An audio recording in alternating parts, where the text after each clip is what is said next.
नमस्कार साथियों, आप सबका पुनः स्वागत है श्रद्धा एस्ट्रो ज्योतिष में। आज हम लोग कवर करने वाले हैं कुंभ लग्न की कुंडली में यदि बृहस्पति दशम भाव में बैठे तो क्या फल है। हम ये भी कह सकते हैं कुंभ लग्न की कुंडली में वृश्चिक राशि का बृहस्पति किस प्रकार का फल देता है। इससे पहले हम लोग चैनल में सूर्य, चंद्रमा, मंगल और बुध की कंप्लीट वीडियो रिकॉर्डिंग अपलोड कर चुके हैं।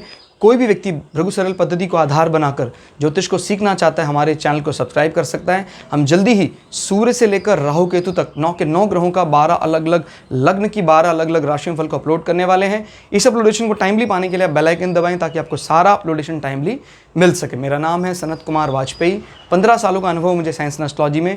हमारे बारे में और अधिक जानकारी के लिए सिंपली गूगल करें, सनत वाजपेयी लिखें, आपको हमारे बारे में कंप्लीट इन्फॉर्मेशन मिल जाएगी। या फिर आप हमारे यूट्यूब के पेज पर भी क्लिक कर सकते हैं, आपको अलग अलग लिंक्स दिए गए हैं, वहाँ हमारे कॉन्टैक्ट डिटेल्स आपको मिल जाएंगे।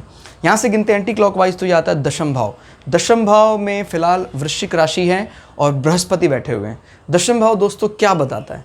दशम भाव बताता है हमारे जीवन की मान, प्रतिष्ठा, यश समाज में किस प्रकार का होगा, सरकारी संबंध कैसे होंगे, सरकार से कोई हमारा द्वेष तो नहीं है, कोई सरकार से संबंध खराब होंगे तो सरकार के ज़रिए हमें राजदंड देखा जाता है दशम भाव से अगर खराब है तो। दशम भाव के मजबूत होने से एक अच्छी नौकरी, एक अच्छे करियर की बात समझी जा सकती है। दशम भाव ये जो हमारे थाई के नीचे वाले हिस्से घुटने की बात करता है, घुटनों की मजबूत होने की पुष्टि यहाँ से होती है। अगर किसी का दशम भाव क्रैश है तो उसके घुटने गए। क्लियर हो गया? तो ये सब चीज़ें हम यहाँ से देखते हैं। फिलहाल यहाँ पर वृश्चिक राशि है जो बड़ी छुपी हुई राशि है, छुपकर चलने वाली राशि है, छुपकर कार्य करने वाली राशि है। इस प्रकार के कार्य करना पसंद करती है, जो कोई चीज़ ढूंढना, इन्वेस्टिगेट करना, पेट्रोलियम ढूंढना, मंगल का काम वैसे ही तो आपको पता है, अग्नि, वाटर, इस प्रकार की चीज़ों में उसका प्रोफेशन, वो लोग दक्ष होते हैं इस काम में। क्लियर हो गया? मर्चेंट नेवी जैसे काम में, या ऐसा कोई भी काम जहाँ पर माइनिंग से रिलेटेड कोई काम चल रहा है, अग्नि भी है, वाटर भी है, ऐसी चीज़ों में ये लोग बड़े दक्ष होते हैं। मंगल अगर अच्छा है तो निश्चित बात है कि मर्चेंट नेवी में एक अच्छा पद इन लोगों के पास होगा। और बृहस्पति, अब देखिए मंगल क्योंकि यहाँ पर पराक्रम को भी बताता है, तो ये कहीं ना कहीं जहाँ नेवी शब्द आ गया, मर्चेंट नेवी, तो पराक्रम वाली बात तो होती ही होती है। फिर बृहस्पति यहाँ पर बैठकर ये बात की पुष्टि कर देते कि जो आपका आय का स्वामी वो आपके कर्म क्षेत्र में बैठा है। यानी आय के लिए जब कर्म को हम रिलेट करते हैं तो आय के लिए कौन जिम्मेदार है? सीधी बात है, आय के लिए जिम्मेदार प्लैनेट है जो बृहस्पति, वो आपके कर्म क्षेत्र में बैठा है। और हालांकि वो अपने से 12 बैठा है, बट ये कभी भी खराब नहीं होता है। जब कभी भी हमें आपके बड़े भाई के व्यय की बात देखनी हो तो हम यहाँ से देखते हैं आपके बड़े भाई का कैसा व्यय होगा।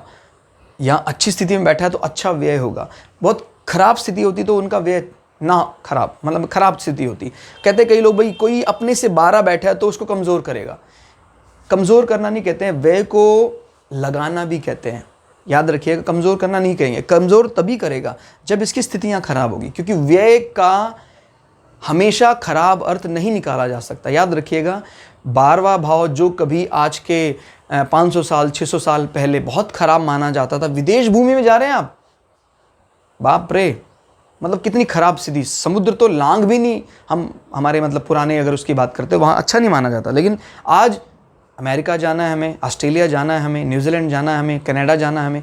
ये शुभ कैसे हो गया? क्योंकि परिस्थिति बदल गई। समय अनुसार ही, देश काल परिस्थिति अनुसार ही ज्योतिष को मॉड्यूलेट करना पड़ता है। अदरवाइज आप कभी भी सतयुग के जो आपके नियम हैं, अगर आप कलयुग के अनुसार वो कह दे भाई कटी कपड़ा पहने, आप सिला हुआ कपड़ा ना पहने, कैसे चलेगा?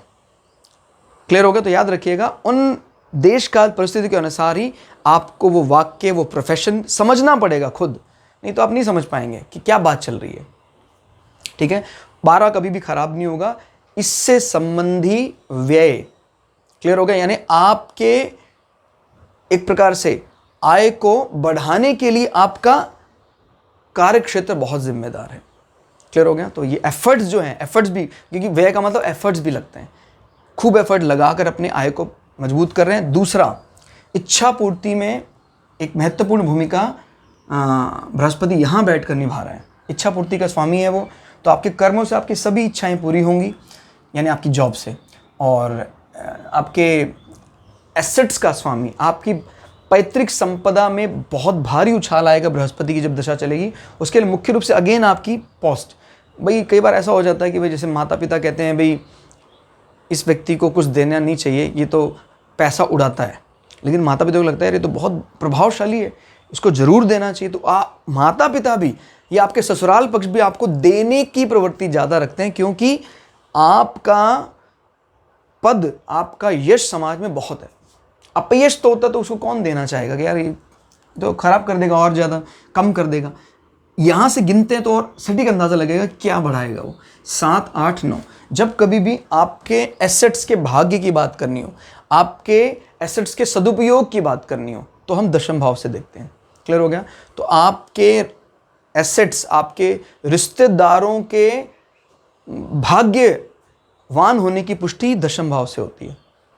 तो आप समझ सकते हैं कि आपका स्टेटस ही है जो आपके कुटुंब में भी सुख को बढ़ाने वाला होगा। तो इस ग्रेट मतलब बहुत बड़ी चीज़ है कि आपके जहाँ बैठते हैं, आपके यश का कारण आपकी जॉब, करियर बन जाता है। बृहस्पति की दृष्टि देख लेते हैं। 1, 2, 3, 4, 5। ना सिर्फ इसका स्वामी यहाँ बैठा है, अपने घर पर नज़र बनाए हुए बाकायदा इस घर को बिल्कुल भी कमज़ोर नहीं होने देगा। एसेट्स निरंतर बढ़ते रहेंगे। आपकी वाणी बहुत अच्छी होगी, और वाणी का सही अगर आप देखना चाहते हो तो इनके ऑफिस में देखिए आप क्या बोलते होंगे, दुनिया देखती रह जाती होगी। 5, 6, 7 बृहस्पति वहाँ बैठकर आपके सप्तम भाव में नज़र बनाए। आपके घर को बनाने में बृहस्पति की दशा में निश्चित बात आपका घर एड ऑन होगा, उसमें बड़ा। मैं एड ऑन क्यों कह रहा हूँ बार बार, क्योंकि देखिए घर के लिए जिम्मेदार तो शुक्र ही है, लेकिन उसमें एक अच्छा एड ऑन करेगा बृहस्पति, बढ़ोतरी करेगा, और वो बढ़ोतरी का कारण आपका जॉब प्रोफाइल होगा। माँ ना सिर्फ कोमल विचारों वाली होंगी, बहुत समझदार भी होंगी, क्योंकि बृहस्पति की, अब इसका मतलब ये नहीं कि शुक्र समझदार नहीं है, लेकिन हम प्राय मानते हैं कि शुक्र का मुख्य जो लुक है या उनका जो मेन कर्म है वो कोमल है, और विचारों में थोड़ा सा नरमी, इस प्रकार के गुण हैं। और जहाँ भी ज्ञान की बात आती है वहाँ हम बृहस्पति को देखते हैं। 7, 8, 9 बृहस्पति की उच्च की दृष्टि है, ये बहुत अच्छी है। जैसे मैंने पहले बताया कि कहीं ना कहीं इस प्रकार की इंडस्ट्री से संबंध है इसका। अब बृहस्पति यहाँ नज़र डालकर ये बता रहा है कि कहीं ना कहीं आपको शत्रुओं से बिल्कुल भयभीत होने की ज़रूरत नहीं है, उससे निजात मिल जाएगी। वैसे भी आप शत्रुओं से पोलाइट होकर ही निपट लेंगे, क्योंकि कर्क राशि शत्रुओं से वैसे भी एग्रेसिवली कोई गलत वर्ड के ज़रिए लड़ाई की बात नहीं करती है।